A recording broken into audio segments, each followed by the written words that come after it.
However, Dan argues that appealing to this verse as evidence for inspiration is circular because it assumes the text is already inspired.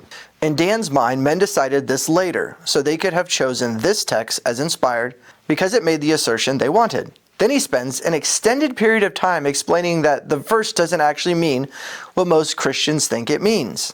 This is kind of perplexing to me. But let's get down to it. The key word here is theopneustos, literally God breathed. Most Christians understand that to mean the scriptures find their origin in God himself. Dan doesn't reject the translation, he redefines what it means. Following John C. Portier's minority interpretation, he argues that the term simply means life-giving and doesn't necessarily have to do with origin. That's an interesting move if you ask me. Portier's interpretation is a minority view. The overwhelming scholarly consensus, conservative and critical alike, understand theopneustos, God breathed or breathed out by God, to mean God is the source or origin of the scriptures. That would mean the scriptures are univocal, at least at some level. And here's the irony.